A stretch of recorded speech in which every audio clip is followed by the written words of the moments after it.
ada orang pakai rompi orange, terus fotonya, ya wajahnya diganti Ustaz Khalid Basalamah, pegang uang. Inna lillahi wa inna ilaihi raji'un. Sampai sedemikian rupa, dan medianya bukan media abal-abal, teman-teman. KPK mengkonfirmasi adanya pengembalian uang. Ustadz Khalid Basalamah ini mengembalikan uang kepada KPK. KPK menyatakan uang dari Ustadz Khalid Basalamah diserahkan secara bertahap. Terkait dengan pengembalian sejumlah uang, itu kami konfirmasi benar ada, namun untuk jumlahnya belum bisa kami sampaikan. Range-nya macam-macam, ada yang 2.400 sampai dengan 7.000 US dollar per kuota.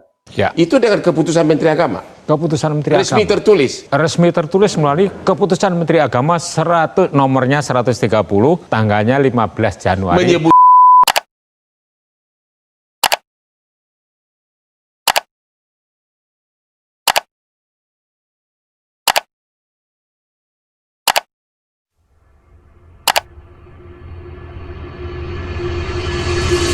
Nasib Gus Yakut semakin di ujung tanduk, yang dimana saya sekarang mendapatkan beberapa informasi yang seharusnya ini menjadi salah satu alasan, bukan salah satu alasan, tapi alasan yang sangat kuat untuk Gus Yakut ini masuk ke dalam penjara. Dari beberapa hari yang lalu, kita melihat kegiatan-kegiatan yang dilakukan oleh KPK dalam penyelidikannya. Bahkan kemarin KPK sampai mencari-cari kemana uang itu disimpan, siapa penyimpannya dan lain sebagainya, sampai dikasih inisial Mr. Y begitu ya, yang menyimpan uang hasil korupsi itu. Tapi di video ini saya sekarang tidak akan mengarah kepada arah situ. Tetapi satu hal yang perlu kalian ketahui, yang pertama, Gus Yakut telah dilaporkan kepada polisi dengan beberapa indikasi yang sangat kuat, yaitu di mana dia ketika menjabat sebagai Kementerian Agama, malah dia juga mengambil job tambahan, yaitu menjadi pengawas haji. Yang dimana ketika dia menjadi pengawas haji, mendapatkan honor atau gaji harian sebesar 7 juta per hari, teman-teman. Hal ini malah juga dijadikan laporan kepada polisi bahwa Gus Yakut telah melakukan kesewenang-wenangan di dalam jabatannya. Dapat dari mana duitnya? Dari mana duitnya? Dari mana duitnya? Dari mana duitnya? Dapat gaji 7 juta dari mana? Dari pemerintah? Dari travel haji umroh? Atau dari mana? Ketika hal ini dijadikan laporan kepada polisi, mereka atau pihak dari Gus Yakut ini memiliki bantahan yang sangat lucu juga, yang dimana katanya ya wajar-wajar saja beliau melakukan hal tersebut. Ya Allah. Dan sekarang yang ini tidak bisa dibantah. Ketika Gus Yakut menyalahgunakan jabatannya untuk merubah kebijakan yang telah dimandatkan oleh pemerintahan di Indonesia ataupun pemerintahan dari Arab Saudi, yang dimana ada 20.000 kuota haji yang harusnya 92% itu adalah reguler dan 8%-nya khusus. Ketika mandat ini diserahkan kepada Kementerian Agama dan Kementerian Agama itu menyalahgunakan mandatnya dengan merubah kebijakan itu dari 92% banding 8% menjadi 50-50, maka ini telah menyalahi undang-undang yang berlaku. Dan penyalahgunaan ini harusnya bisa menjadi delik pidana kepada Gus Yakut. Apalagi kuotanya gratis, ya. Perhatikan, kuotanya gratis, ketika dipecah menjadi 50-50, diperjualbelikan dengan anggaran yang sangat luar biasa. Dari 2.400 dolar sampai 10.000 dolar. Artinya dari 30 jutaan sampai ke 160 jutaan. Dan ini angka yang fantastik, teman-teman, yang dimana ada sekitar 10.000 yang diperjualbelikan. Uang haram yang mereka dapatkan itu. Dengan dua indikasi itu, seharusnya Gus Yakut bisa untuk dipidanakan, teman-teman. Tapi pihak KPK selama kurang lebih 2 tahun, kalau melihat dari jangka waktu 2023 sampai sekarang, 2 tahun, hampir 2 tahun, Gus Yakut masih bisa berkeliaran kemana-mana. Bahkan 2024 Gus Yakutnya bisa ke luar negeri. Sampai akhirnya pulang ke Indonesia, hartanya disita, rumahnya, uangnya, dan beberapa asetnya katanya disita. Dan orangnya dicekal untuk bepergian ke luar negeri. Dari itu saja kita sudah tahu siapa tersangkanya, teman-teman. Namun, sampai hari ini, pihak KPK masih mengulur-ngulur waktu. Mungkin masih ada beberapa data dan informasi yang perlu diselidiki. Ya, kita berhusnuzon saja. Tetapi dari sini saja kita sudah tahu siapa pelakunya, teman-teman. Tetap ada di lingkaran Kemenak yang dimana mereka menyalahgunakan. Apalagi Ustadz Khalid Basalamah sampai memberikan kesaksian uang yang mereka bayarkan untuk membeli visa gratis itu sekitar $4.500. Dan setelah itu ditransaksikan, uangnya dikembalikan. Sungguh-sungguh kacau. Jadi teman-teman, seperti yang saya sampaikan tadi, pembahasan ini juga dibahas oleh mantan penyidik KPK, yaitu Pak Novel Baswedan. Di dalam suatu podcast dia menyatakan bahwa dengan beberapa indikasi, termasuk dengan indikasi yang saya sebutkan tadi bahwa Gus Yakut telah menyelewengkan mandatnya, kuota gratis dijual, maka itu sudah bisa menjadi bukti adanya tindak pidana. Ustadz Khalid Basalamah itu berapa kali dipanggil oleh KPK. Seingat saya itu 2 kali yang saya baca di media, atau mungkin lebih dari itu.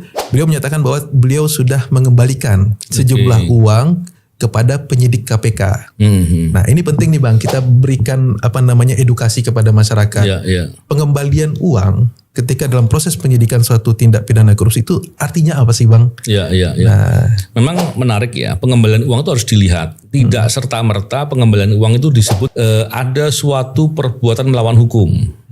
Dan kemudian perbuatan melawan hukum itu ternyata menimbulkan keuntungan kepada pihak lain. Ketika visa yang harusnya gratis dan itu dijual, maka perbuatan orang yang menjual itu harus dipidana. Oh, ternyata dia terlibat. Bahkan ketika ada pernyataan dari PBNU, saya pribadi ketika ada pernyataan dari PBNU, katanya PBNU bangga dengan penyelidikan KPK. PBNU mendukung upaya Presiden Prabowo untuk memberantas korupsi, itu dulu yang pertama. Itu disampaikan berulang-ulang juga oleh PBNU. Yang kedua, sungguh-sungguh menghormati upaya KPK dalam rangka mengusut berbagai dugaan korupsi kepada siapapun. Itu tentu PBNU sangat menghormati. Jadi apa boleh buat ketika hal ini sudah terungkap, ada indikasi-indikasi, bukti sudah kuat, barang bukti ada, beberapa aset yang disita ada. Jadi tunggu apa lagi? Kan tinggal diumumkan siapa tersangkanya. Siapa-siapa yang bermain kan sudah jelas. Apalagi Ustadz Khalid Basalamah sudah mengungkapkan semuanya secara jujur. Terlebih ada pernyataan yang secara terang benderang dari jubir KPK bahwasanya Ustadz Khalid Basalamah tidak bersalah, melainkan Ustadz Khalid Basalamah adalah seorang korban pemerasan dari beberapa oknum Kementerian Agama yang sampai-sampai membujuk Ustadz Khalid Basalamah untuk pindah dari furoda ke haji khusus. Dan jumlahnya tidak sedikit teman-teman, $4.500. Ustadz Khalid Basalamah diperas untuk membeli visa haram tersebut, untuk membeli kuota haji haram tersebut. Tetapi media memframing bahwa Ustadz Khalid Basalamah melakukan tindakan pidana. Sampai-sampai dibuatkan foto-foto yang konyol kalau menurut saya. Ustadz Khalid Basalamah, ada orang pakai rompi orange, terus fotonya, wajahnya diganti Ustadz Khalid Basalamah, pegang uang. Inna lillahi wa inna ilaihi raji'un. Sampai sedemikian rupa, dan medianya bukan media abal-abal teman-teman. Bukan media abal-abal. Sampai seperti itunya mereka clickbait. Jadi inilah ujian dakwah dari Ustadz Khalid Basalamah ketika dia menyampaikan kebenaran, berusaha untuk mengajak umat taat kepada Allah dan taat kepada pemerintah. Fitnahan bertubi-tubi, cacian, makian, bahkan dijebak dan lain sebagainya. Ustadz Khalid Basalamah gak ada dendam sama sekali. Dan yang beliau doakan adalah siapapun yang zalim kepada beliau, siapapun yang niat jahat kepada beliau, semoga Allah ampuni, semoga Allah berikan hidayah. Jadi dari awal memang ketika saya membahas perihal ini, dari awal dugaan saya tidak pernah berubah. Dugaan saya Ustadz Khalid Basalamah ada indikasi dijebak, atau yang kedua, dugaan saya Ustadz Khalid Basalamah disebut-sebut namanya agar beritanya seperti sekarang viral. Dan setelah viral, kasus ini tidak redup. Sampai akhirnya KPK harus mengumumkan siapa tersangkanya. Dan kalau saya boleh bertanya kepada kalian semua, kira-kira hukuman yang pantas kepada para koruptor apa? Gantung, potong tangan, atau penjara seumur hidup, atau penjara sesuai tingkah laku. Kalau tingkah lakunya baik, bisa cepat keluar dari penjara, atau bagaimana? Silakan komen di bawah.